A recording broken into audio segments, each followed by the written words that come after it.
Hello students, परावैद्युत तथा संधारित्र के इस भाग में सर्वप्रथम हम लोग समांतर प्लेट संधारित्र का सिद्धांत देखेंगे। वह युक्ति जिसके द्वारा चालक के आकार को बिना बदले उसकी धारिता बढ़ाई जा सकती है संधारित्र कहलाती है।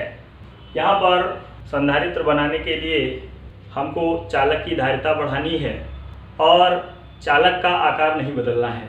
इसके लिए थोड़ा सा पिछले वाले टॉपिक पर देखेंगे तो आप जानते होंगे C directly proportional to A, अर्थात किसी गोलाकार चालक की धारिता उसकी त्रिज्या के अनुक्रमानुपाती होती है। अर्थात गोले की त्रिज्या बढ़ा दे तो उसकी धारिता बढ़ जाएगी। गोले की त्रिज्या बढ़ाने से चालक का आकार बढ़ जाएगा।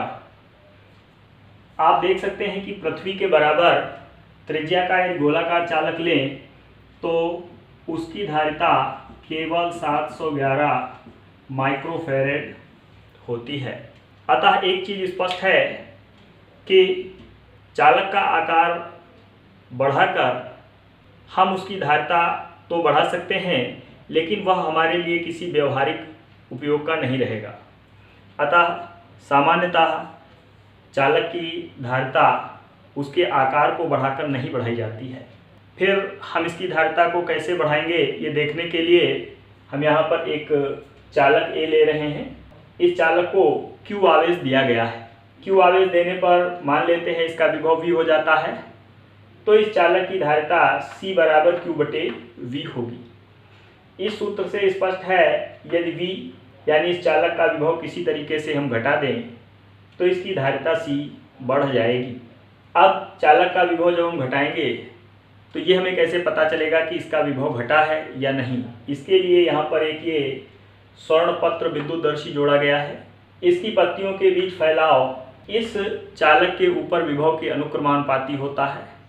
अतः यदि इस चालक का विभव घट जाएगा तो इस गोल्ड लीफ इलेक्ट्रोस्कोप की ये जो पत्तियाँ हैं इनके बीच का जो फैलाव है वो भी कम हो जाएगा।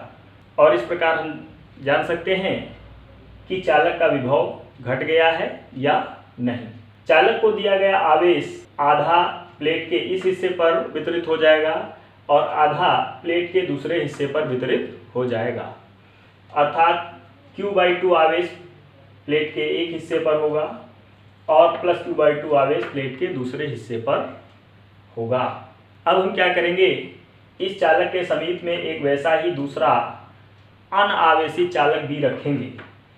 तो इस अनावेशित चालक B को रखने पर इस पहली प्लेट का जो विभव है वो घट जाएगा और आप देखेंगे यहाँ पर पत्तियों के बीच फैलाव इस स्थिति की तुलना में कम हो जाएगा। अब यहाँ पर विभव कैसे घटा इस चीज़ को समझना है। देखिए, जब इस A के पास में दूसरा चालक B रखा गया तो इस A के सामने वाली B की जो सतह है उस पर -Q/2 आवेश प्रेरण के द्वारा उत्पन्न हो गया और इतना ही आवेश प्लस Q/2 चालक B की बाहरी सतह पर उत्पन्न हो जाएगा। अब यहाँ पर आप देख सकते हैं प्लेट B का जो -Q/2 आवेश है ये A के ज़्यादा समीप है। अतः इसके कारण A पर उत्पन्न विभव ज़्यादा होगा और प्लस Q/2 ये जो बाहर वाली सतह पर है इसके कारण A पर उत्पन्न विभव कम होगा। अतः इस चालक का नेट विभव इस पहली स्थिति की तुलना में कुछ कम हो जाएगा। इसके पश्चात हम इस चालक B की बाहरी सतह को भू संपर्कित कर देंगे। इससे इलेक्ट्रॉन यहाँ पर आएंगे और B के धनावेश को उदासीन कर देंगे। B के धनावेश को उदासीन करने के पश्चात इस B पर आवेश -Q/2 बचेगा, जबकि इस प्लेट A के ऊपर आवेश अब भी प्लस Q है।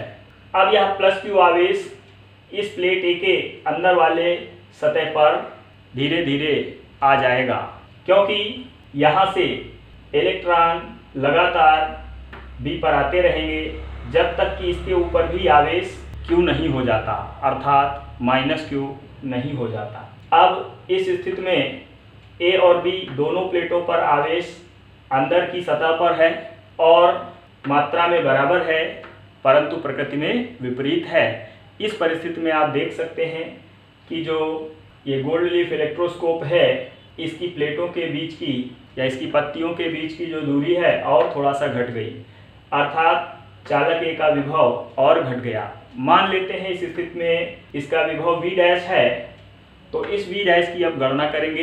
तो स्थिति C में चालक A का वैद्युत विभव V डैश, ये चालक A के स्वयं के आवेश प्लस Q के कारण उत्पन्न विभव जो कि हमने V माना था, V हो जाएगा, प्लस चालक B के आवेश माइनस Q के कारण A पर उत्पन्न विभव, मान लेते हैं ये V डबल डैश है, क्योंकि आवेश इस पर ऋणात्मक है तो ये विभव ऋणात्मक हो जाएगा, तो ये हो जाएगा V minus V double dash.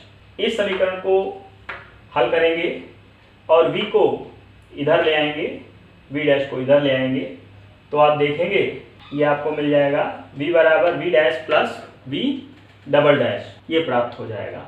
अब इस समीकरण से क्या चीज़ स्पष्ट है कि V का मान V डैश से अधिक होगा, मीन्स V डैश से बड़ा है। इस स्थिति में चालक A की धारिता C डैश, यानी इस स्थिति में चालक A की जो धारिता है C डैश, वो C डैश बराबर Q बटे V डैश हो जाएगी। मान लेते हैं समीकरण 4 है, 4 को 1 से भाग कर दीजिए तो हमको मिल जाएगा C dash by C is equal to V by V dash. परंतु हमने देखा V is greater than V dash, यानी V डैश से बड़ा है तो C डैश C से बड़ा होगा। तो इससे क्या चीज़ स्पष्ट हुई कि इस स्थिति में धारिता इस स्थिति की तुलना में बढ़ गई। अतः हम क्या कह सकते हैं, जब एक आवेशी चालक के पास दूसरा अनावेशित एवं पृथ्वी से संबंधित चालक लाया जाता है तो पहले चालक की धारिता बढ़ जाती है। यही समांतर प्लेट संधारित्र का सिद्धांत होता है। नेक्स्ट हम लोग देखेंगे समांतर प्लेट संधारित्र की धारिता। समांतर प्लेट संधारित्र में दो आयताकार या वृत्ताकार प्लेटें होती हैं, जैसा कि यहाँ चित्र में प्रदर्शित किया गया है। एक प्लेट पृथक्कृत होती है और दूसरी प्लेट को भूसंपर्कित किया जाता है। मान लेते हैं इस संधारित्र की प्लेट का क्षेत्रफल कैपिटल A है और इसकी पृथक्कृत प्लेट को दिया गया आवेश Q है, तो प्रत्येक प्लेट पर आवेश का पृष्ठ घनत्व सिग्मा बराबर Q बटे A हो जाएगा। प्लेटों के बीच विद्युत क्षेत्र की तीव्रता E, ये बराबर हो जाएगी सिग्मा बटे एप्सिलॉन 0 के। यदि इस प्लेटों के बीच विभवांतर V है और दूरी D है तो विद्युत क्षेत्र E बराबर V बटे D होगा। हमने विद्युत क्षेत्र दो प्रकार से निकाला है, दोनों विद्युत क्षेत्र बराबर होंगे, अतः समीकरण 2 और 3 से V अपान डी बराबर सिग्मा बाई एप्सिलॉन 0 के मिलेगा। यहाँ से प्लेटों के बीच विभवांतर की वैल्यू निकाल लेंगे, V बराबर सिग्मा डी अपान एप्सिलॉन 0 के हो जाएगा, या V बराबर Q into D upon A epsilon 0 के प्राप्त होगा। ये सिग्मा बराबर Q बटे A रखने पर प्राप्त होगा। अतः संधारित्र की धारिता C बराबर Q बटे V का मान हम यहाँ पर समीकरण 5 में निकाल चुके हैं, ये मान यहाँ पर रखेंगे तो धारिता Q बटे Q D upon A epsilon 0 के प्राप्त होगी। इसको हल कर लेंगे तो C बराबर के A एप्सिलॉन 0 बटे D ये प्राप्त हो जाएगा।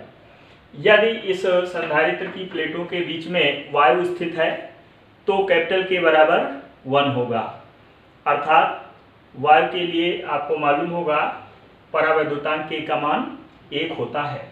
तो ये वैल्यू इस समीकरण में रखेंगे तो वायु वाले संधारित्र की धारिता C0 A एप्सिलॉन 0 बटे D ये प्राप्त होगी। यहाँ से 6 से 7 को भाग कर दीजिए तो C अपान C0 बराबर K मिल जाएगा। यहाँ से माध्यम के परावैद्युतांक की परिभाषा प्राप्त होगी।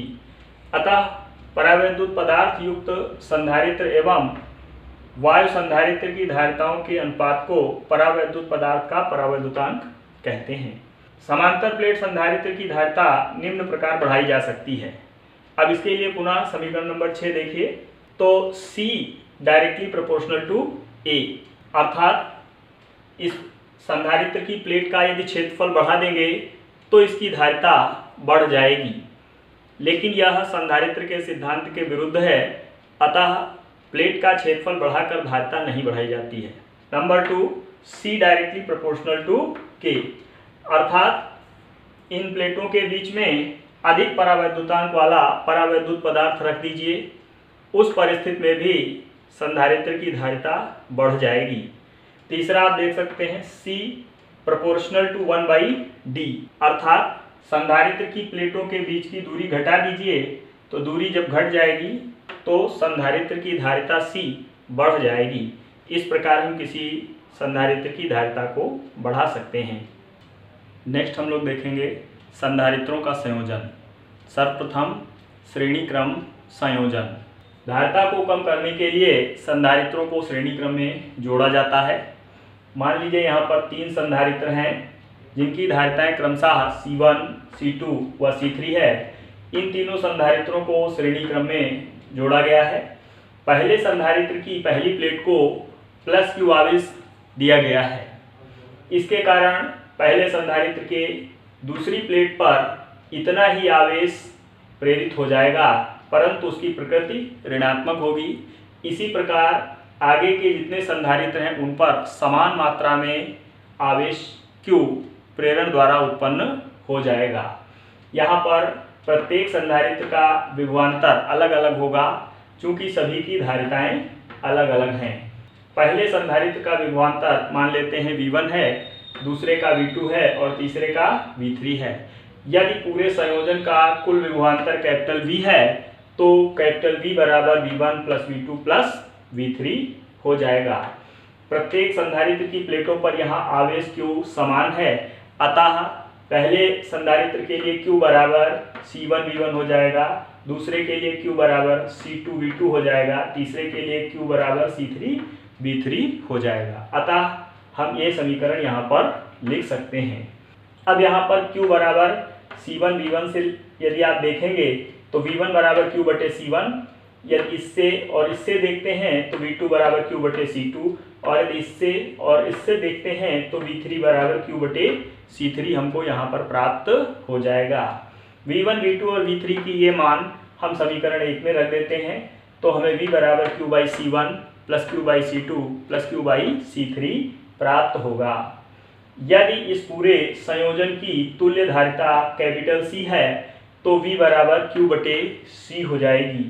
यह मान यहाँ पर रख देंगे समीकरण 2 में, तो Q बटे C बराबर Q बटे C1 + Q बटे C2 + Q बटे C3 मिल जाएगा। यहाँ से Q दोनों ओर से कैंसिल हो जाएगा, तो हमें मिलेगा 1/C = 1/C1 + 1/C2 + 1/C3। यह श्रेणी क्रम संयोजन में संधारित्रों की तुल्य धारिता होती है।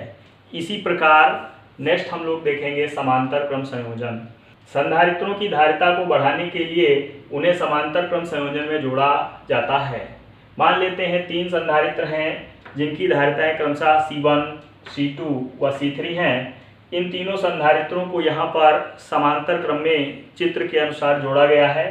समांतर क्रम में हमें मालूम है विभव समान होता है, अतः सभी संधारित्रों की प्लेटों के मध्य विभवांतर कैपिटल V समान होगा। मान लेते हैं संधारित्रों की पहली प्लेटों को आवेश Q दिया गया है। चूंकि तीनों संधारित्रों की धारिताएं अलग अलग हैं, अतः यह आवेश इनकी धारिताओं के अनुपात में विभिन्न मात्राओं में इनकी प्लेटों पर जाएगा। मान लेते हैं पहले संधारित्र की प्लेट पर आवेश Q1 है, दूसरे पर Q2 है, तीसरे पर Q3 है, तो Q बराबर Q1 + Q2 + Q3 हो जाएगा। परंतु Q1 बराबर C1V, Q2 बराबर C2V तथा Q3 बराबर C3V होगा। ये तीनों मान यहाँ समीकरण 1 में रख दीजिए, तो Q बराबर C1V + C2V + C3V प्राप्त हो जाएगा। यहाँ से Q बराबर C1 + C2 + C3 × V होगा। V हमने कॉमन बाहर निकाल लिया है। यदि इस पूरे संयोजन की तुल्य धारिता कैपिटल C है तो यहाँ पर Q बराबर C × V प्राप्त हो जाएगा।